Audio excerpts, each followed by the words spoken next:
یہ national audio library for the blind کی آواز ہے۔ بسم اللہ الرحمن الرحیم۔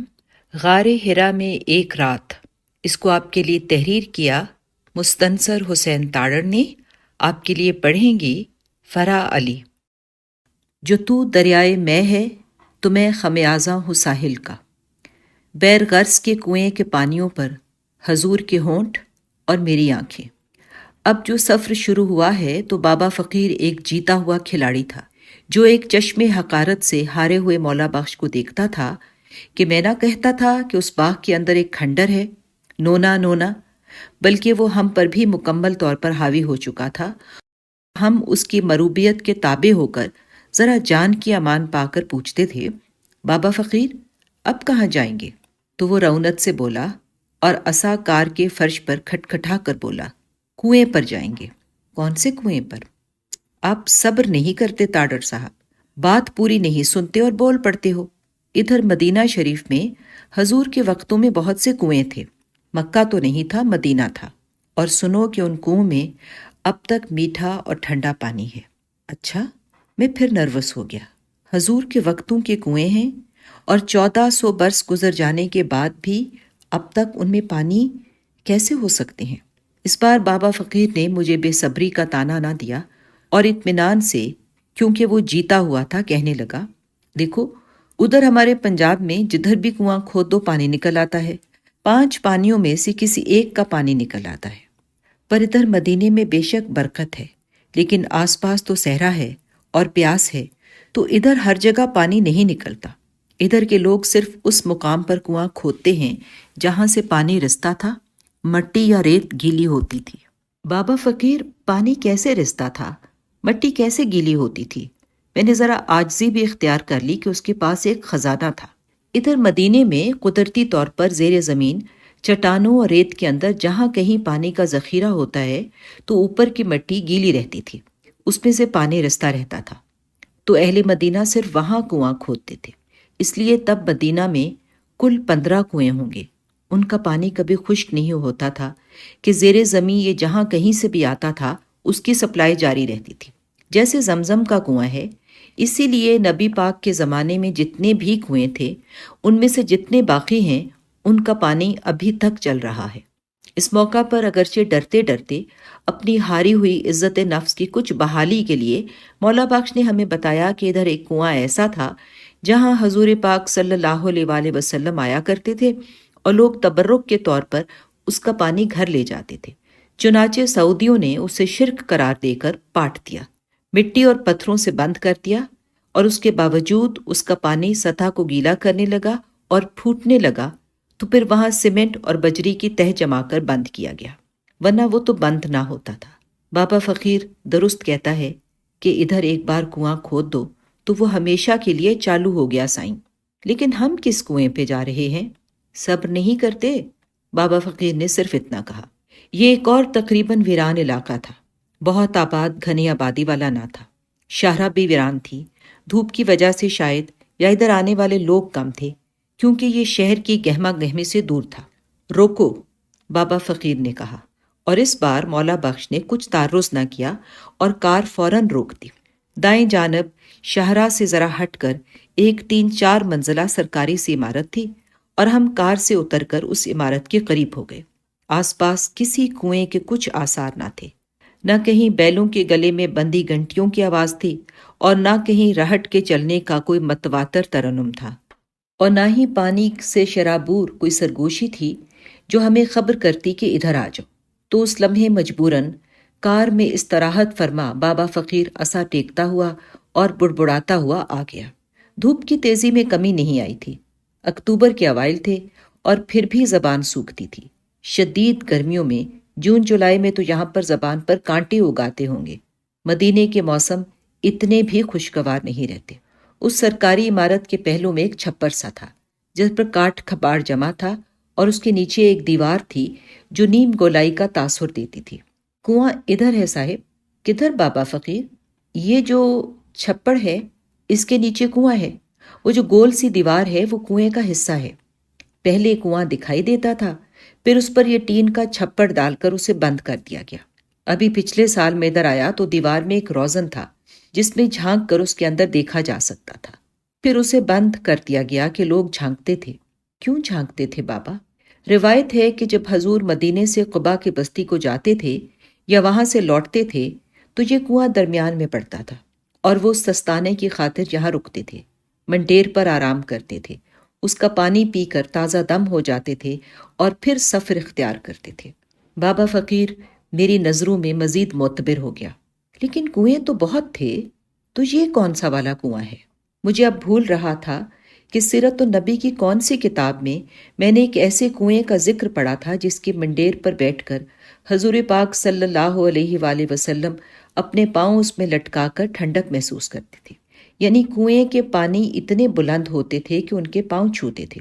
ایک اور کنویں کے بارے میں بھی درج ہے کہ اس کا پانی کڑوا برآمد ہوا تو حضور نے چلو میں پانی بھر کر اسے منہ میں ڈالا اور پھر کلی کر کے اسے کنویں کو بخش دیا تو اس کے پانی ہمیشہ کے لیے میٹھے ہو گئے۔ ایک اور روایت کے مطابق حضور نے وصیت کی کہ ان کے وصال پر انہیں فلاں کنویں کے پانیوں سے غسل دیا جائے، اور حضرت علی رضی اللہ تعالی عنہ اسی کنویں سے پانی لے کر آئے اور حضور کے جستے مبارک کو نہلایا۔ تو یہ کون سا کنواں تھا؟ اسے میری لاپرواہی خیال کر لیجئے یا ایک جانا بوجھا عمل سمجھیے کہ میں نے سیرت النبی کی متعدد کتابوں کا مطالعہ کرتے ہوئے نوٹس تیار نہ کیے تھے، کیونکہ میں اس تحریر کو تحقیق کے حوالوں سے بوجھل نہیں کرنا چاہتا تھا اور صرف محسوسات اور جذبوں کو بیان کرنا چاہتا تھا، ورنہ میں اس کنویں کو فوری طور پر جان جاتا۔ بہرحال اس میں کوئی شبہ نہ تھا کہ حضور کا گزر ازر سے اکثر ہوتا تھا، وہ بہر طور یہاں رکتے تھے۔ ان دنوں مدینہ اور قبا کے درمیان ایک نیم صحرائی کیفیت ہوا کرتی تھی، اور وہ جو چوڑے شانوں والے تھے اور جن کی بھویں گھنی اور آپس میں ملی ہوئی تھیں اور چلتے تھے تو تیز جیسے اترائی اترتے ہوئے چلتے تھے، اور جن کی پگڑی میں سے ان کے گیسوئے سیاہ دکھائی دیتے تھے، تو وہ یہاں کچھ دیر قیام کرتے تھے اور سامنے والے چھپر تلے جو پوشیدہ کنواں ہے اس کے پانیوں سے پیاس بجھاتے تھے۔ جو ایک کھڑکی کھلی تھی اس کنویں میں جھانکنے کے لیے تو وہ بھی بند کر دی گئی تھی، تو اس کا نظارہ کیسے ہو؟ حالانکہ میں تو کوئی ایسا عقیدت مند نہ تھا، حضور کی یاد میں رونے دھونے والا نہ تھا، کبھی کبھار مسکرانے والا تھا، اور شرک کرنے والا تو ہرگز نہیں بلکہ شک کرنے والا تھا، تو اس کے باوجود یہ کھڑکی کیوں بند کر دی گئی تھی؟ میں اس چھپر اور اینٹوں کی نیم گولائی کے قریب ہو کر اس دھوپ میں کھڑا تھا، باقی سب لوگ کار میں منتظر تھے۔ سوچتا رہا کہ کیا کروں، ان اینٹوں کو چھو کر اطمینان حاصل کر لوں جن کے اندر جانے کوئی کنواں ہے بھی یا نہیں۔ یہ کیسی دیواری گریا ہے کہ اس کے اندر جو کچھ ہے میں اس پہ جھانک بھی نہیں سکتا۔ میں اسی ادھیڑ بن میں مبتلا تھا کہ شاہراہ پر سے ایک پرانی کار اتری اور چھپر سے ملحقہ سرکاری عمارت کے قریب آن رکی۔ کار میں سے پاکستانی شباہت کے دو نوجوان اترے۔ انہوں نے مجھ پر ایک سرسری نگاہ کی اور مجھے پہچان کر میرے پاس چلے آئے۔ ادھر ادھر کی باتیں کرنے لگے کہ کب آئے، کیسے آئے، اور یہ برابر میں ایک پاکستانی اسکول کی عمارت ہے جہاں ہم پڑھاتے ہیں، تو آئیے چائے کا ایک کپ ہو جائے۔ اور اس دوران انہوں نے ایک بار بھی اس چھپر کی جانب نگاہ نہ کی، تو میں نے دھوپ میں کھڑے جس قدر ممکن تھا خوش دلی سے ان کے سوالوں کے جواب دیے اور پھر اپنی آمد کا مقصد بیان کیا۔ اچھا، تو یہ کنواں؟ وہ ذرا چونکے۔ جی ہاں، حضور کے زمانے کا ہے۔ جی شاید۔ شنید ہے کہ دیوار میں کوئی تھوڑی سی جگہ ہوا کرتی تھی جس میں سے جھانک کر اس کنویں کو دیکھا جا سکتا تھا، اور اب وہاں اینٹیں چن دی گئی ہیں۔ ہاں جی، ایک نوجوان بولا، تاڑر صاحب لوگ اس پہ جھانک کر پتہ نہیں کیا کیا پڑھتے رہتے تھے اور شرک کے مرتکب ہوتے تھے۔ اس لیے بھائی میں تو کوئی راسخ العقیدہ قسم کا بندہ نہیں ہوں، محض تاریخی تجسس کا مارا ہوا بے شرک شخص ہوں۔ بس ایک نظر اس کنویں میں جھانک کر کچھ پرانے زمانوں کی ٹھنڈک محسوس کرنا چاہتا تھا۔ قبا جاتے ہوئے صاحب یہاں رکتے تھے، اس کے پانی پیتے تھے، تو محض تاریخی تجسس۔ اب تو یہ ممکن نہیں رہا۔ جی تو پھر اس کے باہر جو گولائی ہے وہ بھی کسی قدیم دیوار کی لگتی ہے، تو اسے ہی قربت سے دیکھ لیتے ہیں۔ ان نوجوانوں نے آپس میں کچھ خسر پھسر کی۔ اگر وہ مدینے کے ایک پاکستانی اسکول میں پڑھاتے تھے تو یقیناً حکومت کے تمام اقدامات کے آگے سر جھکاتے تھے اور شاید عقیدے میں بھی اس کی پیروی کرتے تھے۔ ادھر آئیے، دوسرے نے سر چھٹک کر اشارہ کیا۔ ویسے ان دونوں کو پہلے پہل تو مجھ سے ملنے کا چاؤ تھا، لیکن اب دھوپ کی تیزی ان کے چاؤ کو نڈھال کرتی تھی اور وہ جلد از جلد مجھ سے چھٹکارا حاصل کرنا چاہتے تھے۔ کنویں کے یہ آثار ایک دیوار سے منسلک تھے۔ اس کی گولائی کو وہ چھپر ڈھکتا تھا جس پر کچھ کاٹ کھپاڑ پڑا تھا۔ قریب ہی ایک چھوٹا سا پتھر تھا جسے ایک نوجوان نے اٹھایا اور کنویں کی دیوار کے ساتھ رکھ دیا۔ آپ اس پر چڑھ جائیں، دیوار اور چھپر کے درمیان میں تھوڑی سی جگہ ہے، آپ ذرا کوشش کر اس میں سے نیچے جھانک سکتے ہیں۔ میں جان گیا کہ وہ پتھر یوں ہی بے مقصد ادھر نہیں پڑا ہوا تھا۔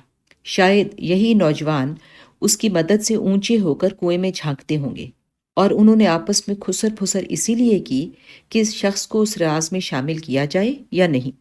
میں نے اس پتھر کو حجر اسود کے تقدس سے دیکھا۔ مجھے وہ بہت قیمتی لگا۔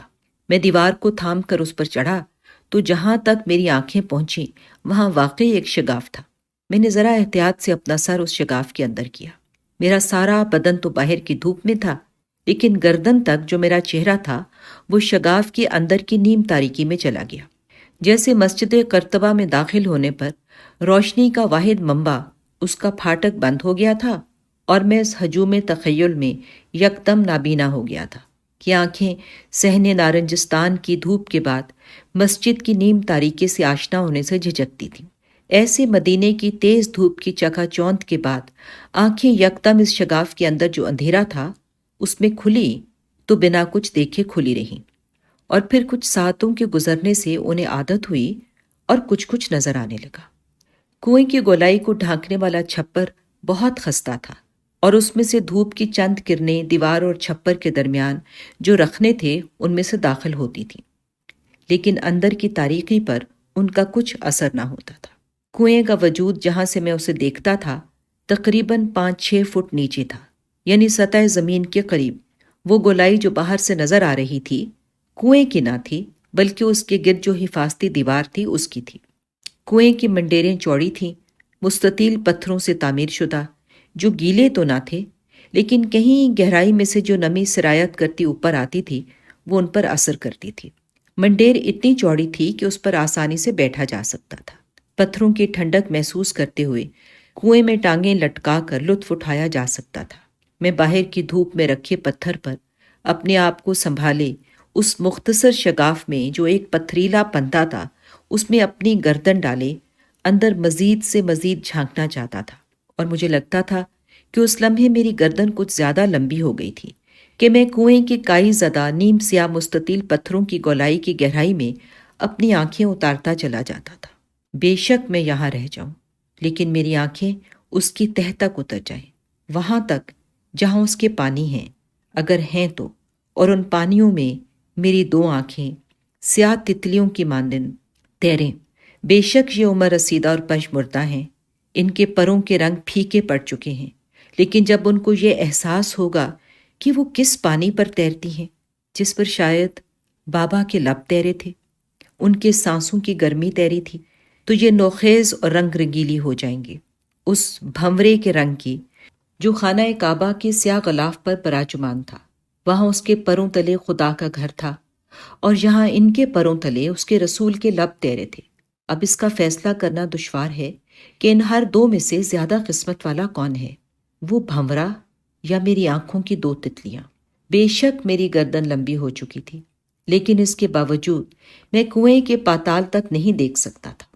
میری نظروں کے سامنے کنویں کی پتھریلی گولائی کا جو حصہ تھا وہ چند میٹر نیچے ہی دکھائی دیتا تھا اور نیم تاریکی میں ہی نظر آتا تھا۔ اس حصے کے پتھر بھی جسامت میں کافی بڑے تھے، اور جہاں جہاں وہ آپس میں جڑے ہوئے تھے وہاں سے ان میں کچھ پودے اور پتے پھوٹتے تھے، جیسے ہمارے ہاں پرانے کنووں کی اینٹوں کے درمیان میں سے پیپل کے پتے پھوٹتے ہیں۔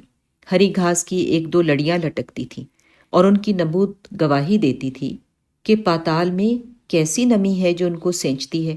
اس لمحے ایک نامعلوم سی ٹھنڈک سے شرابور ہوا، نہایت مدھم اور ہلکی، جو کبھی محسوس ہو جاتی اور کبھی وہمہ لگتی۔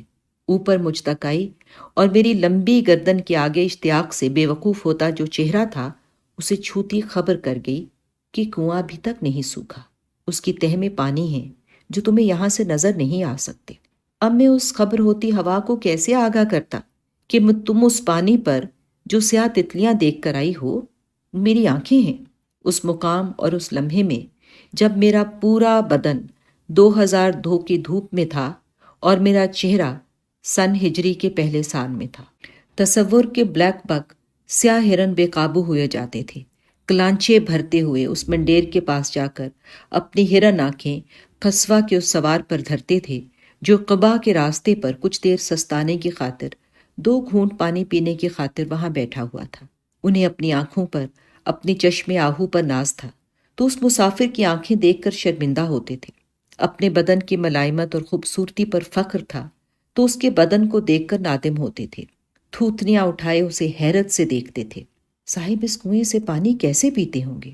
یقیناً اس زمانے میں اس پر ایک چرخڑی آویزاں ہوگی جس میں ایک رسی لپٹی ہوگی، اس کے آخر میں چمڑے کا ایک بوکا ہوگا اور ہمارے صاحب چرخڑی ڈھیلی کر کے بوکے کو پانیوں میں ڈبوتے ہوں گے اور پھر اسے گھما کر اوپر لاتے ہوں گے اور پھر پانی پیتے ہوں گے، یا یوں ہی منڈیر پر بیٹھے ذرا جھک کر اپنے دونوں ہتھیلیوں کو دعا کے انداز میں جوڑ کر ان میں پانی بھر لیتے ہوں گے۔ میں نے ایسے کنویں دیکھے ہیں جن کے پانی برسات کے دنوں میں کناروں تک آ جاتے تھے۔ ویسے بے شک اس کنویں کے پانی پاتال میں ہوتے ہیں، اس کے باوجود اگر وہ چاہتے تو پانی تہ کی تاریکیوں میں سے ابل کر اتنی بلندی پر آ جاتے کہ دھوپ سے روشن ہو جاتے اور وہ ہاتھ بڑھا کر اپنی پیاس بجھا لیتے۔ اگر وہ انسانوں کے ساتھ ایسا کر سکتے ہیں تو پانیوں کی تو کچھ حیثیت نہ تھی۔ میں دیکھ تو نہ سکتا تھا لیکن جانتا تھا کہ آنکھوں کی سیاہ تتلیوں کا تہ میں موجود پانیوں پر تیرتے دل نہ بھرتا تھا۔ اگر ان کا اختیار ہوتا تو وہ وہیں رہ جاتی، میں انہیں وہیں رہ جانے دیتا تو عمر بھر دیکھتا کیسے؟ اس لیے میں نے انہیں واپس بلا لیا۔ وہ پھڑ پھڑا کر پھر سے میرے چہرے کا ایک حصہ بن گئی، لیکن ان کے مہین پاؤں اور پروں پر جو ذرہ بوندیں تھیں اس پانی کی جس میں وہ تیر کر آئی تھیں اور جس میں بابا کے ہاتھ تیرے تھے، انہوں نے میرے چہرے کو بھی نم کر دیا۔ میرا اجڑا ہوا روپ رنگ رنگیلا ہو گیا۔ میں نے ایک گہرا سانس اس نیم تاریک فضا میں سے کشید کیا اور اس کشید کا خمار عمر بھر کے لیے کافی تھا، اور اپنے چہرے کو مجبوراً بابا کے زمانوں سے جدا کر کر اس شگاف میں سے نکال کر لمحہ موجود کی کڑی دھوپ میں لے آیا۔ اس کنویں کا نام بیر غرس یا بیر غرس بتایا جاتا ہے، اور اس بیر غرس کے پانیوں کی پیاس اب تک ہے۔